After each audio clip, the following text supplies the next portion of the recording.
एक शख्स उत्तर प्रदेश के प्रयागराज के महाकुंभ से दिल्ली फ़ोन करता है अपने बेटे के पास। जब उसका बेटा फ़ोन उठाता है तो वो शख्स अपनी ज़बान से कुछ बोल नहीं पा रहा होता। उसकी आंखों में आंसू आ रहे होते हैं और उसकी आवाज़ लड़खड़ा रही होती है।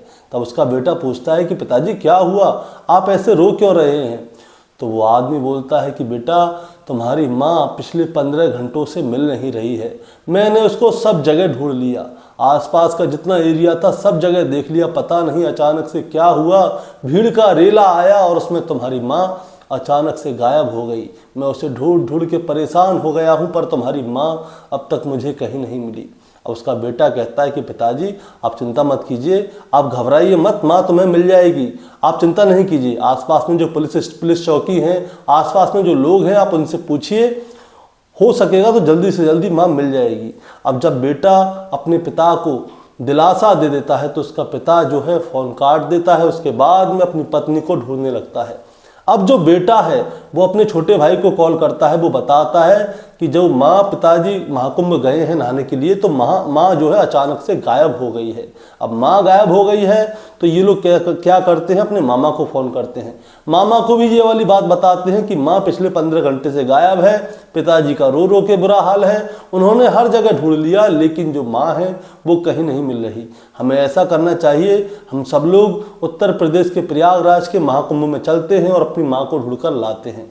अब दोनों बेटे और साला यानी कि उनका मामा, ये तीनों लोग क्या करते हैं, प्रयागराज के महाकुंभ में आते हैं और अपनी माँ को ढूंढने लगते हैं।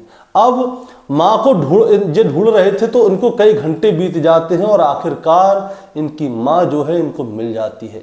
लेकिन दोस्तों, माँ जिस कंडीशन में इनको मिली थी वो कंडीशन कुछ और थी। दरअसल इनकी माँ की जो है हत्या कर दी गई थी। अब जैसे ही हत्या वाली बात सामने आई तब प्रयागराज की पुलिस ने कड़ी से कड़ी जोड़ी और धागे से धागा बुना और उससे पता चला कि आखिर हत्यारा कौन है। और जब हत्यारे का नाम सामने आया तो दोस्तों सभी लोग सोचने पर मजबूर हो गए कि आखिर ऐसा कैसे हो सकता है, ये शख्स इस महिला की हत्या कैसे कर सकता है। दोस्तों, आज की कहानी से हम बस यही जानना चाहेंगे कि आखिर ये महिला मरी कैसे। प्रयागराज गई थी कुंभ नहाने, लेकिन इसकी लाश कैसे मिली। दोस्तों, कहानी शुरू करूंगा उससे पहले मैं बस आपसे यही कहना चाहूँगा कि अगर आप मेरे चैनल पर नए हैं तो चैनल को जल्दी से सब्सक्राइब कर दीजिएगा, ताकि रोजाना शाम को 8 बजे मैं आपके लिए एक सच्ची घटना की कहानी लेकर आ सकूं। नमस्कार दोस्तों, मैं गौरव शर्मा और आप देख रहे हैं गौरव शर्मा सफ़र। दोस्तों, आज की जो सच्ची घटना मैं आपको सुनाने जा रहा हूं, ये सच्ची घटना शुरू होती है देश की राजधानी दिल्ली से। और दिल्ली का ही एक त्रिलोकपुरी इलाका है जहां पे कि अशोक नाम का एक व्यक्ति रहता है जिसकी उम्र लगभग 38 वर्ष है, जो कि दिल्ली के एमसीडी में ही सफाई कर्मचारी का काम करता है। होता क्या है दोस्तों, इसकी पत्नी जिसकी उम्र 35 साल है, उसका नाम मीनाक्षी है।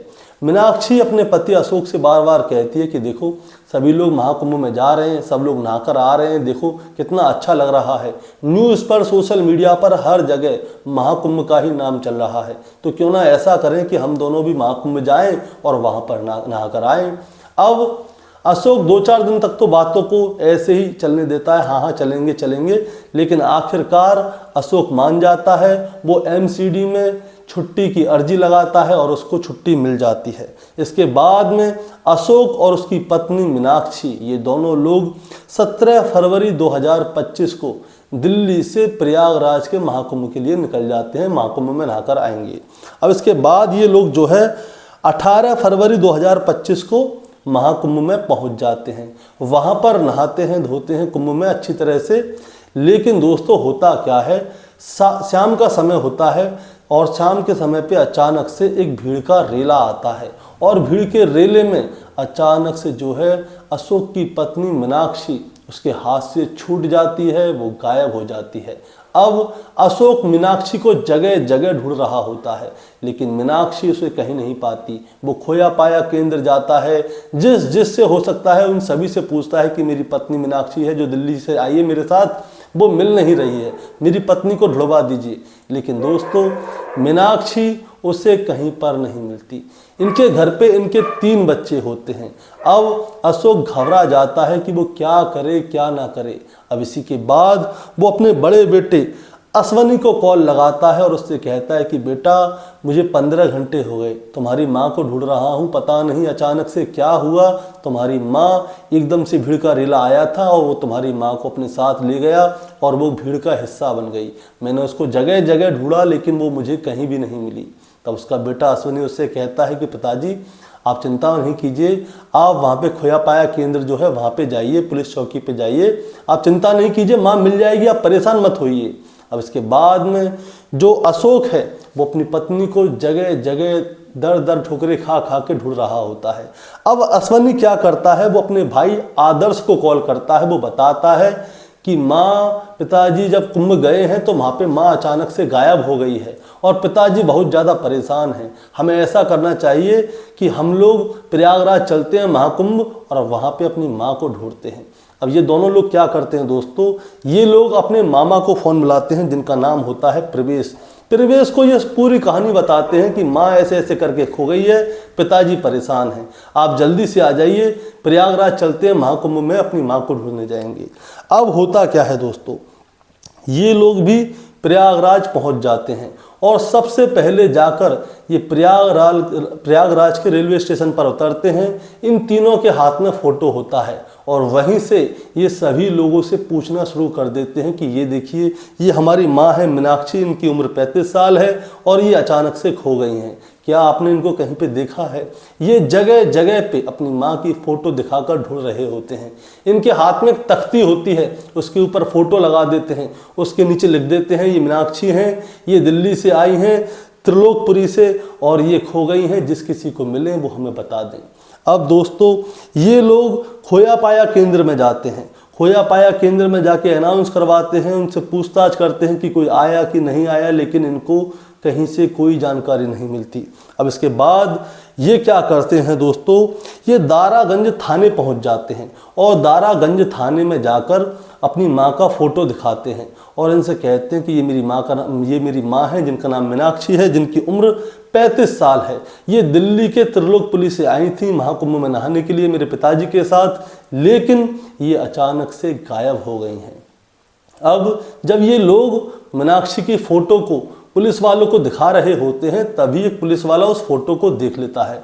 वो कहता है मुझे ऐसा लगता है कि शायद झूसी थाना क्षेत्र में एक महिला मिली है, आपको झूसी थाना क्षेत्र जाना चाहिए और वहाँ पे जाके इस महिला के बारे में जानकारी लेनी चाहिए।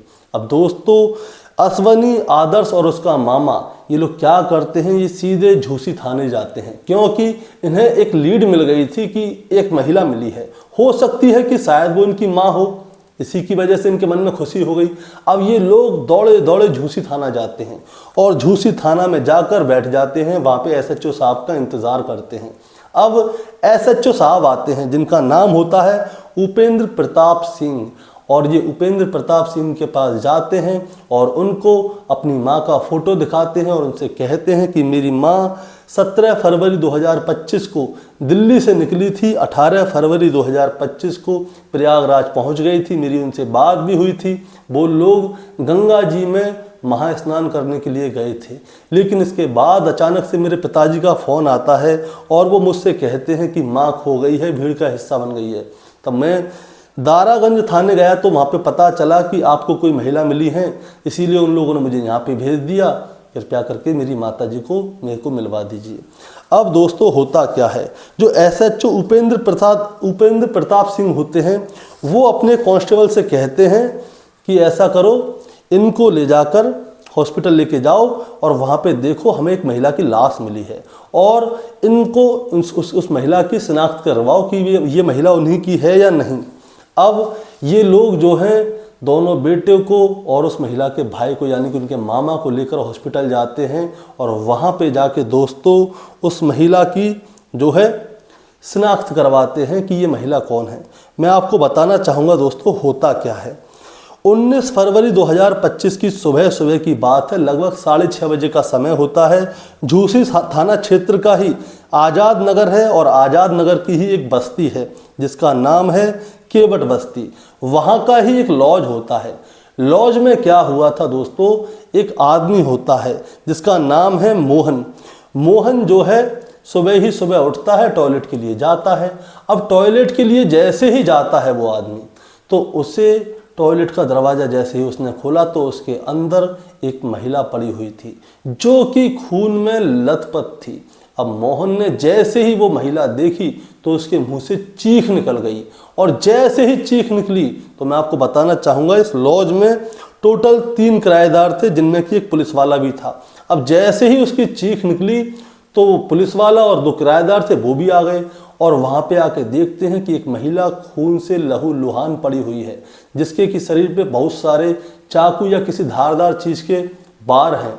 अब जैसे ही वहाँ पे शोर मचाव शुरू होता है तो आसपास में जो दुकान होती हैं, आसपास के जितने भी लोग होते हैं, वो सभी लोग उस महिला को देखने के लिए आते हैं कि एक महिला की किसी ने चाकू से गोद कर हत्या कर दी है। पुलिस को फ़ोन किया जाता है, झूसी थाना क्षेत्र से पुलिस आती है और उसके बाद में इस महिला की लाश को जब्त किया जाता है और ये जानने की कोशिश की जाती है कि ये महिला कौन है, कहाँ से आई है। लेकिन इस महिला के पास कोई भी आधार कार्ड नहीं होता। इसीलिए पुलिस वाले क्या करते हैं दोस्तों, इस महिला की लाश को 72 घंटों के लिए मॉर्चरी में रख देते हैं। अब मैं आपको बताना चाहूँगा कि 72 घंटों के लिए मॉर्चरी में क्यों रखा गया था।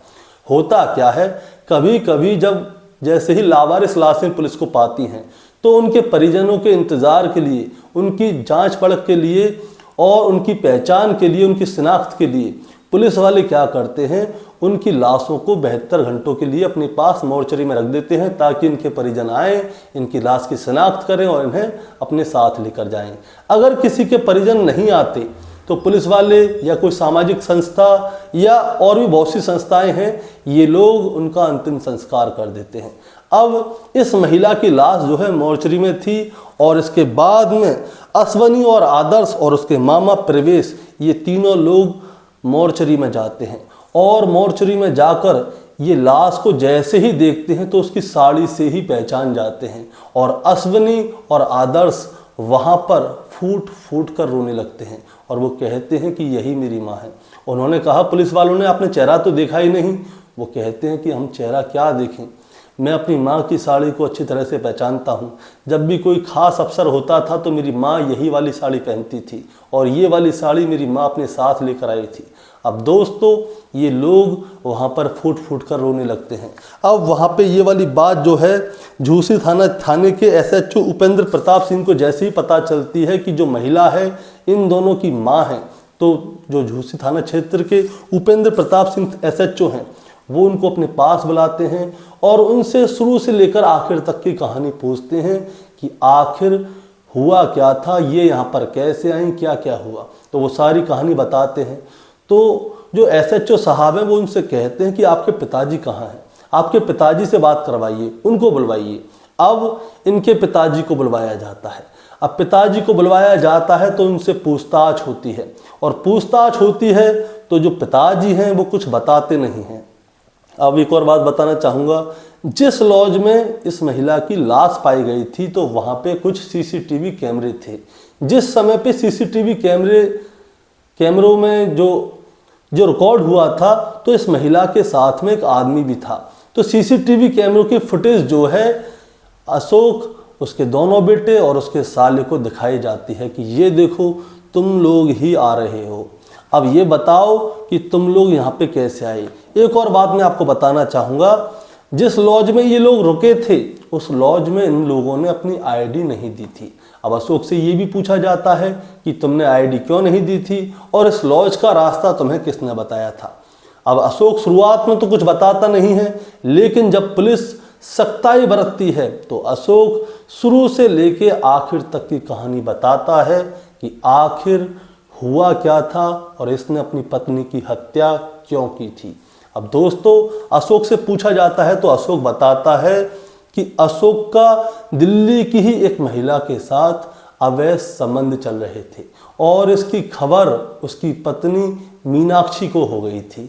अब मीनाक्षी को जब इसकी खबर हुई थी तो वो घर में लड़ाई झगड़ा करना शुरू कर देती है और उससे कहती है कि तुम उस महिला के पास नहीं जाओगे। लेकिन अशोक जो है वो अपनी हरकत से बाज नहीं आता, वो फिर भी उस महिला के पास जाता है। इसी बीच में ये महाकुंभ शुरू हो गया था। अब मीनाक्षी अशोक से बार बार कहती थी कि सभी लोग जा रहे हैं महाकुंभ, हम भी चलेंगे। अब अशोक जो मीनाक्षी को लेके जो है महाकुंभ में आ जाता है। वो आता है 17 फरवरी 2025 को। 18 फरवरी 2025 को जो है ये महाकुंभ में पहुंच जाता है। उसके बाद क्या होता है दोस्तों, ये सारा दिन नहाता है, धोता है, बाकायदा सोशल मीडिया पर अपनी रील और फोटो डालता है कि ये देखो हम दोनों के बीच में प्यार मोहब्बत बहुत अच्छा है, कोई लड़ाई झगड़ा नहीं है। उसके बाद क्या होता है, 18 फरवरी की रात को ही ये लोग जो है वहाँ पे एक लॉज ढूंढने लगते हैं। अब लॉज ढूंढने लगते हैं तो इनको लॉज मिलता नहीं है। तभी इन्हें वहाँ का ही एक शख्स मिलता है जिसका नाम होता है सुरेश बिंद। सुरेश बिंद से जो है अशोक दोस्ती कर लेता है और उससे कहता है कि देखो भाई, हम दिल्ली के त्रिलोकपुरी से आए हैं, इतना पैसा हमारे पास है नहीं, हमें हमारी सुबह ट्रेन है, 4-5 घंटे आराम करना है, कोई लॉज वगैरह की व्यवस्था करवा दो तो तुम्हारा राम भला करेगा। अब ये जो सुरेश बिंद है वो जो है इन्हें अपने साथ एक लॉज में लेकर जाता है जिसका किराया महज 500 रुपये होता है। अब ये लोग कहते हैं कि सुबह हमारी ट्रेन है, हम निकल ही जाएंगे। तो जो लॉज का जो रिसेप्शनिस्ट होता है वो इनसे कहता है कि आप अपनी आईडी जमा करवा दीजिए। ये लोग कहते हैं आईडी वाईडी तो हमारे साथ है ही नहीं और हम आईडी लाए भी नहीं है, हम तो महाकुंभ में आए थे, हमने सोचा नहाएंगे धोएंगे और यहाँ से चले जाएंगे, लेकिन हमें क्या पता था कि हमें यहाँ पर रुकना पड़ेगा, इसलिए आईडी नहीं लाए। अब वो कहता है चलो कोई दिक्कत नहीं, आप अपना फ़ोन नंबर लिखवा दो। जो फ़ोन तो हम रखते ही नहीं है, इसने कह दिया फ़ोन तो रखते नहीं है। अब इसके बाद रात को लगभग 9 बजे ये लोग उस लॉज के अंदर चले जाते हैं, वहाँ पे आराम करते हैं। तभी क्या होता है, रात को लगभग 1 बजे के आसपास मीनाक्षी टॉयलेट जाती है और अशोक उसके पीछे से एक चाकू, धारदार चाकू लेकर मीनाक्षी के पीछे पीछे जाता है और वहीं पे उसका मुंह बंद करके चाकुओं से गोद कर उसकी हत्या कर देता है और उसके बाद वो चुपचाप वहाँ से चला जाता है। अब दोस्तों, जैसे ही ये वाली बात सामने आई कि अशोक ने ही अपनी पत्नी मीनाक्षी की हत्या की है, तो उसके दोनों बेटे अश्वनी और आदर्श और यहाँ तक कि उसका साला प्रवेश ये सुनकर चौंक गए कि आखिर ऐसा कैसे हो सकता है। इसके बाद दोस्तों अशोक के खिलाफ चार्जशीट लगाई जाती है और उसको जेल भेज दिया जाता है। अब मैं आपको बताना चाहूँगा, जो मीनाक्षी थी वो उत्तर प्रदेश के ही बुलंदशहर की रहने वाली थी। अब जैसे ही इसके परिवार के लोगों को पता चला कि मीनाक्षी की हत्या उसके पति अशोक ने ही कर दी है, वो भी महाकुंभ नहलाने के बहाने, अब उन लोगों का ये सुनकर रो कर बुरा हाल हो जाता है। दोस्तों, इस कहानी को सुनाने का मतलब आपको परेशान करना या विचलित करना बिल्कुल भी नहीं है, बस आपको बताना है और जताना है। बताना जताना ये है कि हर प्रश्न का उत्तर हत्या नहीं है। आप किसी भी समस्या में फंस जाते हैं, उसका एंड हत्या नहीं है। अगर हत्या है तो दोस्तों उसके साथ में जेल भी है, पुलिस की मार भी है और सारी जिंदगी खराब भी है और नाम खराब भी है। अशोक चाहता तो उस दूसरी औरत को छोड़ सकता था भाई, अपनी पत्नी के साथ जो इतने सालों से रह रहा है, तो उसके 3 बच्चे हैं घर पे, उसने एक दूसरी आई हुई औरत के चक्कर में अपनी धर्म पत्नी की हत्या कर दी। अब उसने हत्या कर दी तो उसने सोचा कि मैं अपनी जो मासूका है जिसके साथ वो प्रेम प्रसंग में है उसके साथ ज़िंदगी मज़े की गुजारूंगा। अब वो ज़िंदगी मज़े की नहीं गुजारेगा, वो जाएगा जेल और उसकी पूरी ज़िंदगी खराब होगी और उसके बच्चों को जो है उसके अड़ोसी पड़ोसी यार दोस्त कोसेंगे ज़िंदगी भर कि तुम्हारा बाप दूसरे की पत्नी के साथ में अवैध संबंध बनाता था, इसलिए तुम्हारी माँ की हत्या कर दी। और जो दूसरी महिला है जिसके साथ में अशोक के नाजायज संबंध थे, अब वो किसी और के साथ संबंध बनाएगी। अब अशोक ना घर का रहा ना घाट का रहा। अब उसके साथ क्या होना चाहिए दोस्तों, आप ज़रा हमें कमेंट में बताइए। चैनल पे नए हैं तो सब्सक्राइब करके जाइए ताकि रोजाना शाम को 8 बजे मैं आपके लिए एक सच्ची घटना की कहानी लेकर आ सकूं। नमस्कार।